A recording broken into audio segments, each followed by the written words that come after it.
Here we have the Taro Nusantara 3rd edition, also known as the Truntum edition, as the box suggested here. Please note that the 4th edition, which they call the Kawung edition, based on the pattern of Javanese batik they chose for the 4th edition, is also, or at least the ones that I've seen, came in the box of the 3rd edition. So if you look at the box and it says Edisi Truntum, and you found that on the inside is actually the Kawung edition or the 4th edition, which can be distinguished by the fact that the lamination is matte and is borderless, then be informed that it seems that they have decided to use the old 3rd edition boxes for the 4th edition to perhaps save some cost or not to be wasteful of the boxes, which seems to me to be in excess, or who knows, I have no idea. So if you have a 4th edition that has a new box, do let us know, because so far I haven't seen one, and the experience had been that it's confusing to people because it says Truntum when it's when the actual fact on the inside is the Kawung edition, borderless and matte, which is the 4th edition, and as of August 2020 is the latest edition that they have. So this is probably the darker print in terms of the color calibration. It seems to be the darker of the 3 that I have, and I've compared the 3 in a video which I will link up here at the end of this video. So I have the 1st, the 3rd, and the 4th. I have been having a lot of trouble finding the 2nd edition online. The only 2nd edition discussions I can find is on Eclectic Tarot Forum, which I will link down below if I can find them. And so I have a flip through of the 1st edition. Again, I will link that up here or at the end of this video. And so the images, everything is the same compared to this one here, the 3rd edition, Truntum edition. Again, Truntum refers to the Javanese batik pattern at the back here, which means ever growing, ever blooming, continuously growing, and usually often used to symbolize unconditional love, and often used by parents in weddings or brides and grooms to symbolize well wishes for the marriage to continue to bloom forever, for it to be growing in unconditional love. So it's really quite lovely, the story of this pattern. Again, I'll link some information down below. I'll insert some images up here somewhere, and I'll probably put some notes down here as well. So if my video of the 1st edition was a flip through of it, and I did make some commentaries, but back in the day I did not know how to edit, and I did a lot of annotation to make up for it, and annotations have been eliminated by YouTube since. So all of the annotation, all the notes that I've put in the video have since disappeared. So I thought it's time for a new video and a new, a refreshed, updated thoughts and review of this deck. So the images are all the same, and again, as you could see from my comparison video, this is probably the darker or the darkest of the 3 printings. And in my comparison video, I alluded to my thoughts about the chosen images as well as the chosen words, or the Indonesian words here, to translate these majors. And some of you who have seen my 1st edition video may find this a bit repetitive, but if you could indulge me a little bit. So for example, this one here is called Bumi.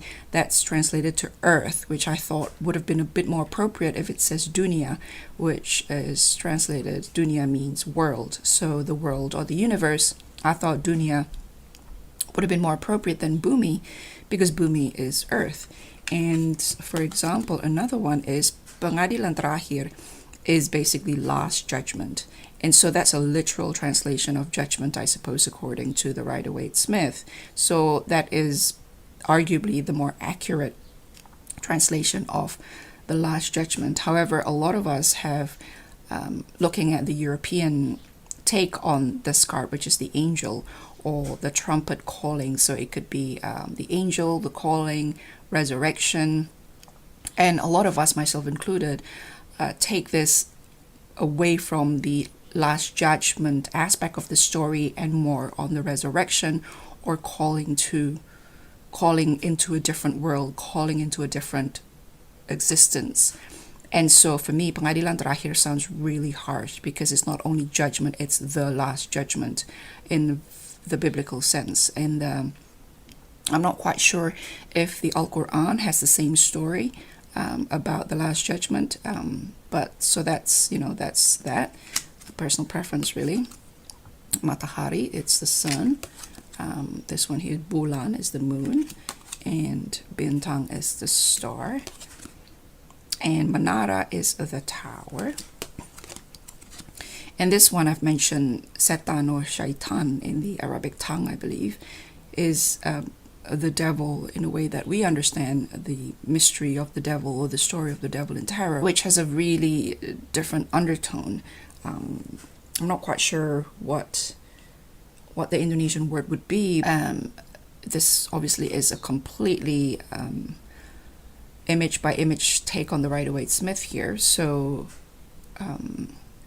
to further complicate matters, I don't see the devil in a way that the Rider Waite Smith present the devil, which is very, very much based on, I believe it was Eliphas Levi who first drew the Baphomet, which I believe is the foundation of the Rider Waite Smith take on the devil, at least image-wise. So I prefer to see the devil as the Vierville's devil type of devil, the devil of the Middle Ages, with all the faces and all the bodies and all the embedded in itself, as my understanding of the devil. And also I've mentioned that this particular image here, if you take, sorry about the gloss, so that's the one problem with this lamination. If you look at the teeth there, it goes all the way up from the bottom jaw and all the way down from the top jaw.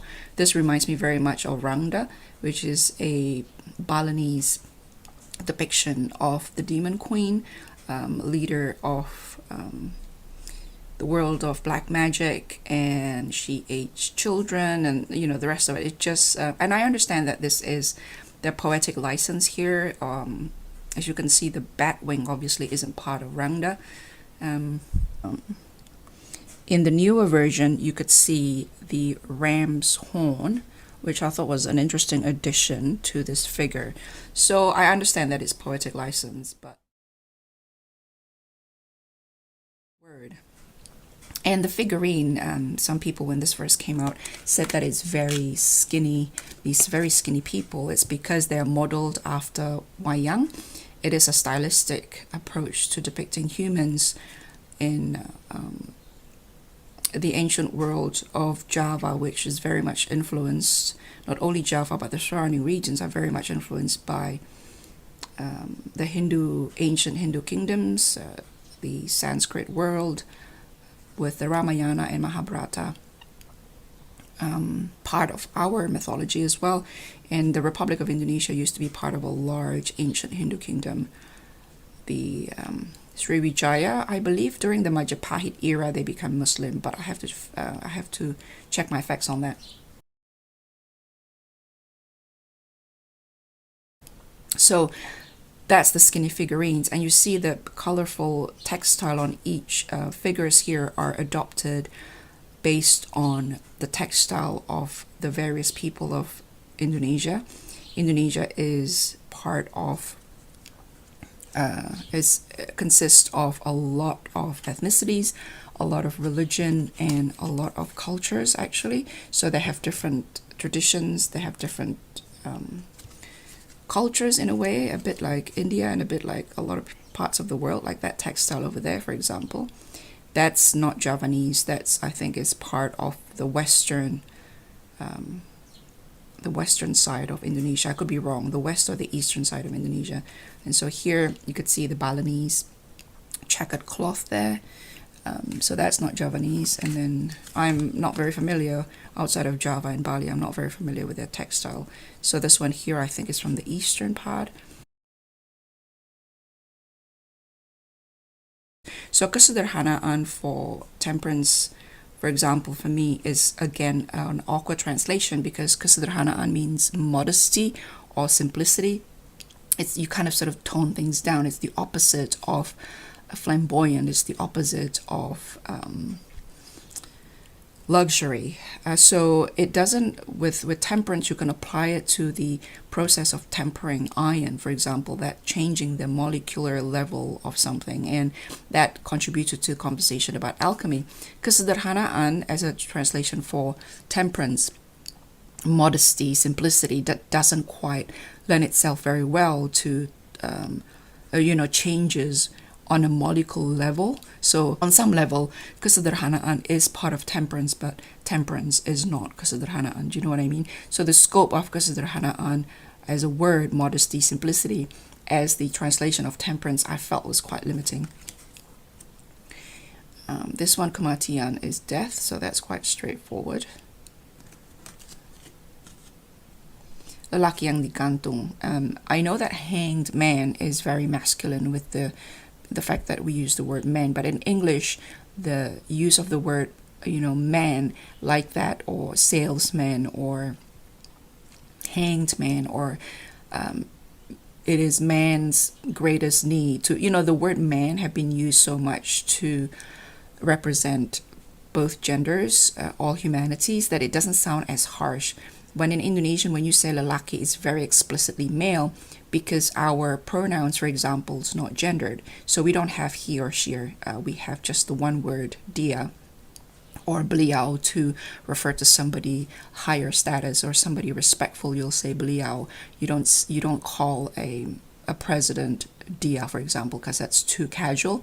So the distinction isn't between gender. It isn't sideways. It's not horizontal. But the distinction, the demarcation of differences is vertical. The language changes as you go further up to the higher level of society, and the language changes again as it goes down. You talk to your equal, you use a certain kind of words. You talk to people who are less senior than yourself, you change your word again, and using the words for people who are senior, either in age or in social position, your word will change again.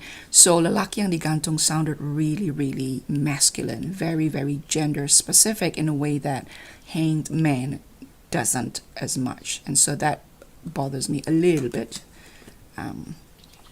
Keadilan is justice, so that's quite simple. And again, the cloth there indicating different parts of Indonesia. Multi-ethnic, multi-religion, multilingual Indonesia consists of hundreds and hundreds of ethnicities, religions, and cultures. Roda keberuntungan is the wheel of fortune, so that's pretty straightforward. Pertapaan, sang pertapa.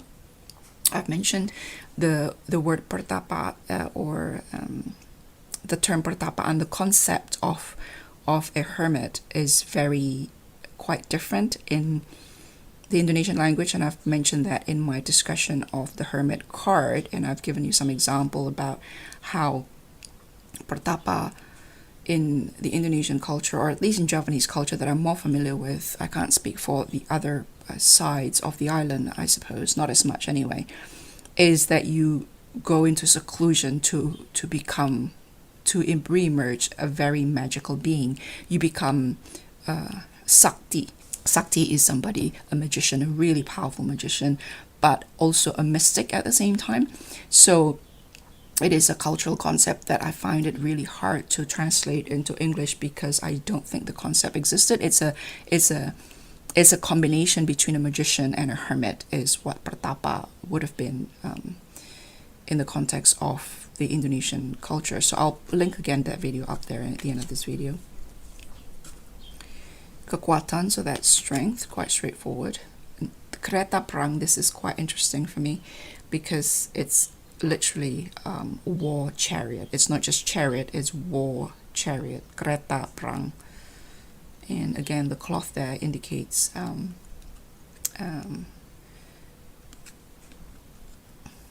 ethnic group, the culture, the heritage of an ethnic group further east or further west of Java.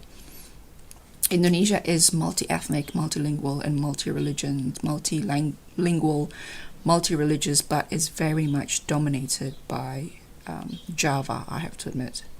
The Javanese are quite are not the majority, but they're the dominant group of people in Indonesia, at least the last time I looked. So this one here, sang pencinta, is singular. So it's the lover, not lovers. And so interesting that, because this is, you could see the apple tree and the tree of life and the tree of good and evil knowledge and the tree of life. So that's the Rider Waite Smith lovers. However, the translation there is the lover, singular, sang pencinta. Sang is a bit like El, so El are Al-Quran, or El, I don't know, El Shaddai. So sang is like this. I can't translate it into English. There's no translation for that. So the lover is the best translation I could muster. This one here, Ahli Tafsir Agama, interestingly, is literally translated to expert in the translation of institutionalized religion, expert in the translation of spiritual matters, expert of the translator, or the translator expert. No, the expert, Ahli is expert, Tafsir is translation or translator, and Agama is religion. So there it is. So the key holder, I guess, which is what the hierophant is, I believe. Sang Raja, Raja is king. And Sang Ratu, Ratu is queen. And again, look at the cloth there. If you want to listen to me talk about the cloth of Indonesia, in particular batik, do head over to Blue Ginger and Kiwi.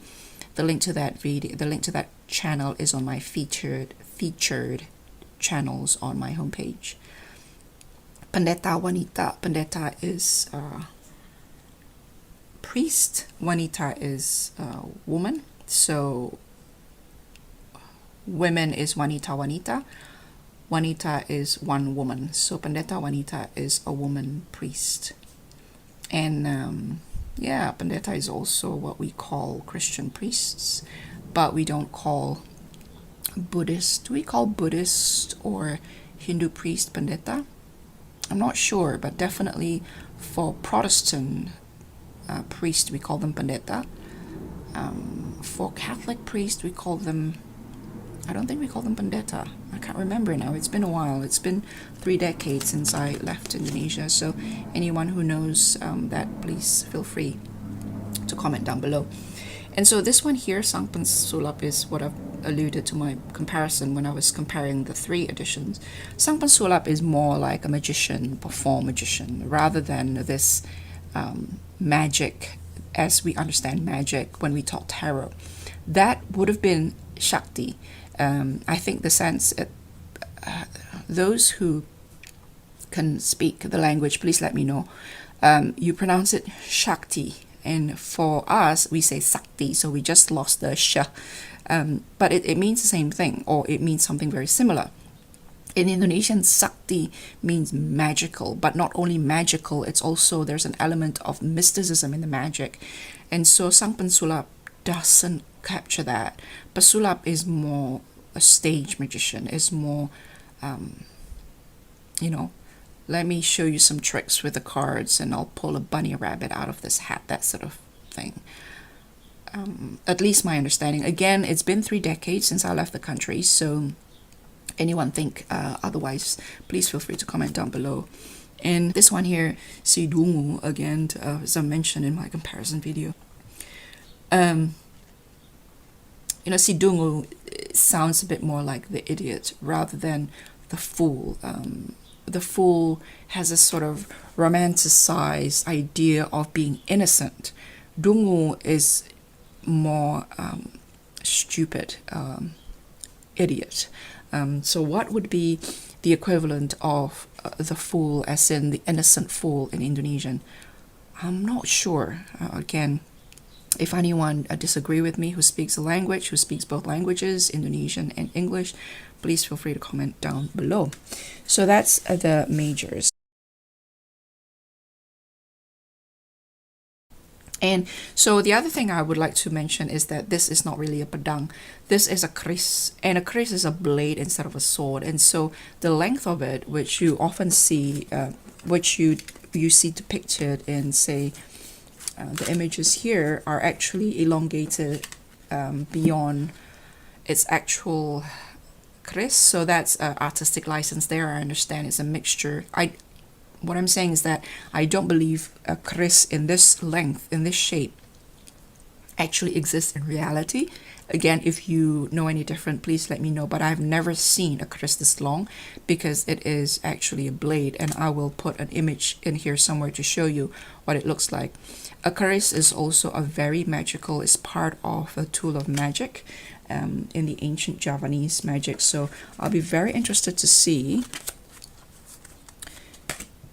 Yeah, so the sword here is very, very long. I don't think a keris goes that far. And also I believe in the time that this is set in ancient Java, people will be sitting on the floor instead of on a table like this.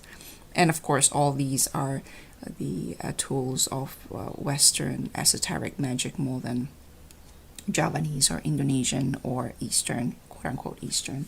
So there is that. I mean, this is after all an adaptation of the Rider Waite Smith. So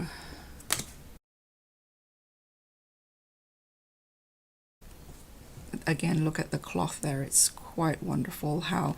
So it is definitely a very Javanese. The creators obviously of Javanese heritage because of the names of the edition. The backs of the cards are Javanese batik, and the wayang here is very much in the Javanese tradition. You can it's used in leather form. It's used, again, this is so wonderful. That's Indonesian batik there.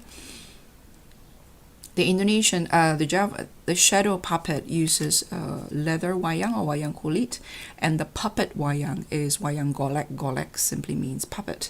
So the wayang shadow puppet is not just one kind of wayang. So again, that keris is really, really long. Again, I will insert an image of an actual keris, and you can see that is a blade, not really a sword. Artistic license. So, but I would have, some part of me wish that the card actually says keris instead of pedang, because pedang is swords, a sword. So tongkat is staff, so I quite like that. So shadow puppet is just wayang golek and wayang kulit. Wayang kulit is the leather version of wayang, which is used in shadow puppet, and wayang golek is a puppet form of the wayang that's also used on theater, puppet theater. So I will insert some images as well around here. And so this is Javanese centric deck, but the creator have incorporated a variety of different heritage across Indonesia in the textile, because you look at the textile, you know exactly which part of Indonesia. I don't, but I could see it's definitely not Javanese. I am most familiar with the Javanese cloth because I'm Peranakan Chinese of Indonesia, which means that I have Javanese heritage in me as well as Chinese. It's a mixture of the two. So you can see here, these cloths here are from the eastern or western part of Indonesia. Java is sort of right in the middle, sort of.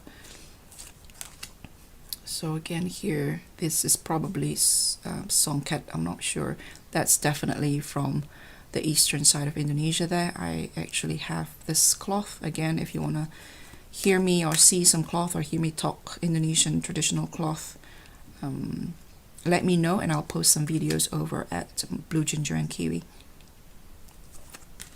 So I flipped through this on my first edition flip through, so I probably won't go through all the cards. When I look at this, the mottled specs here seems really natural to the overall feel.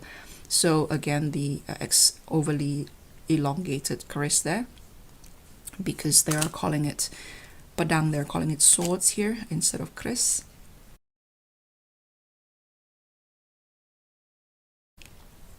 And so in my ideal world, the 5th edition would be exactly this, with the scroll, with the border, with the scroll framing the title here with the same old, more sort of older fashioned font there, but matte laminated, so it doesn't reflect as much. The matte lamination of the 4th edition, however, really dampen the colors. So that's the other downside of the 4th edition.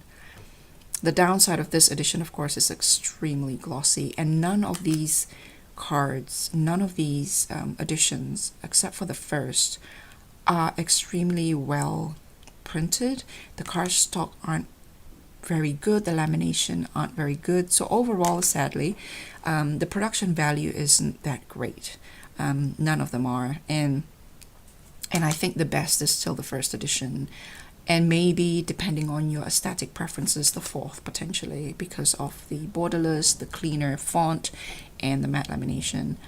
But the 2nd received a lot of criticism, and the 3rd is nothing to write home about. Like, you know, the edges are a bit rough, the printing's a little bit too dark for my liking, and it's extremely glossy, extremely glossy.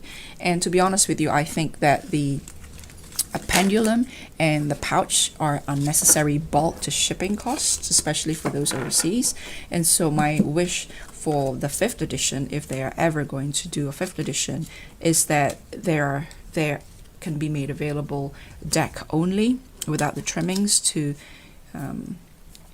save shipping costs, to minimize shipping costs. So that's the overly elongated keris there, and that it's matte laminated, that the borders are kept, the scroll borders are kept instead of cut short like here, that the corners are smaller in keeping with the corners of the design here, that the back continue to be this wonderful batik. Maybe next time the cloth, traditional cloth of some of one of those outside of Java, that would have been great. And the resolution is a bit low in subsequent editions, and yeah, so that's the 3rd edition Truntum Nusantara Tarot, and I will do a 4th edition review at some stage soon. Keep an eye out for that, and I'll talk to you then.